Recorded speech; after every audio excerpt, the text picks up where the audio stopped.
Photoshop ඇතුලේ image edit කරද්දී image retouch කරද්දී එහෙම අපිට සිද්ධ වෙනවා සමහර තැන්වල විතරක් shadow එක up කරගන්න, සමහර තැන්වල highlight up කරගන්න. උදාහරණයක් විදිහට අපිට bright කෙනෙක් එහෙම ගත්තාම ඒ bright ගේ මාල එහෙම තියෙනවානේ. ඒ මාලවල තියෙන highlights up කරගන්න වෙලාවල් තියෙනවා. ඒ වගේම ඇහැ යට එහෙම අඳුර වෙලා තියෙනවනම් shadows එහෙම up කරගන්න ඕනි. මේ වගේ වෙලාවට අපිට පාවිච්චි කරන්න පුළුවන් වෙන tool එකක් තමයි dodge tool එක. ඉතින් අපි මේ episode එකෙන් බලමු dodge tool එක ගැන.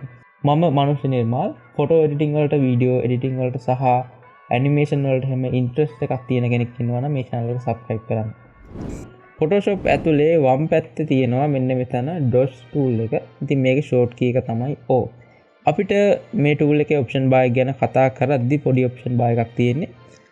අපිට තියෙනවා පළවෙනියටම brush එකේ size වෙනස් කරගන්න සහ brush එකේ styles වෙනස් කරගන්න. ඒ වගේම range කියලා option එකක් තියෙනවා. ඉතින් මෙතන තමයි ගොඩක් වැඩ වෙන්නේ. අපි මේ ගැන කතා කරමු. ඒ වගේම expose එක වෙනස් කරගන්න. ඒ වගේ දේවල් ටිකක් තියෙනවා. අපි මේ tool එක පාවිච්චි කරන්නේ කොහොමද කියලා බලමු.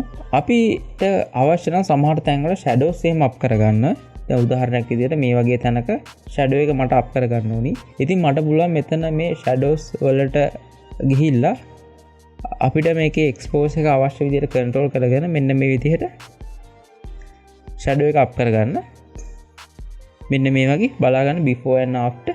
ඉතින් මේ වගේ situation වලදී අපිට පාවිච්චි කරන්න පුළුවන් shadows එහෙම up කරගන්න මේ tool එක. ඒ වගේම mid tone. ඉතින් mid tone එක අපි සමහර තැන්වලදී අපේ tone එක මෙන්න මේ වගේ තැන්වලදී up කරගන්න එහෙම අවශ්‍ය වෙලාවල් එනවා. මෙන්න මේ වගේ. ඉතින් මම තව උදාහරණයක් පෙන්නන්නම්. දැන් මේ bright ගේ මාල ටික ඇත්තටම ටිකක් shadow එක down වෙලා තියෙන්නේ. ඉතින් මට පුළුවන් මෙතනින් මට shadow එක මේ වගේ තෝරගෙන duplicate කරගන්නම් මම මේ layer එක. මේ වගේ shadow එක තෝරගෙන මෙන්න මේ වගේ shadow එක පොඩ්ඩක් up කරගන්න.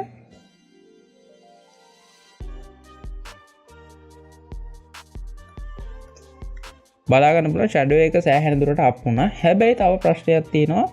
මේ මාලවල අර දිලිසෙන ගතිය පොඩ්ඩක් නැහැ. ඉතින් මේ දිලිසෙන ගතිය අපිට හදා ගන්න නම් අපිට සිද්ධ වෙනවා highlight වලට මේ වගේ යන්න. highlight එක මෙන්න මේ වගේ up කරගන්න. ඊට කලින් මම ඒකත් ආපහු duplicate කරගන්නවා. මම මේ වගේ highlight එක හිමින් සීරුවේ up කරනවා. අර මාලවල තියෙන දිලිසෙන ගතිය හැම up කරගන්න අවශ්‍ය නම් මෙන්න මේ වගේ මේ tool එක පාවිච්චි කරලා අපිට කරගන්න පුළුවන්. අපිට සමහර situation වලදී එක තැනක් විතරක් shadows up කරගන්න, ඒ වගේම mid tone up කරගන්න, highlight up කරගන්න වගේ දේවල් පාවිච්චි කරන්න මේ tool එක පාවිච්චි කරන්න පුළුවන් retouching වලදී.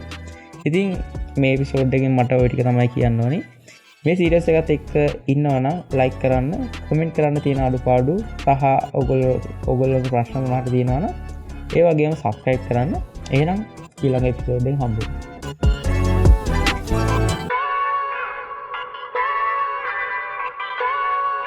That's why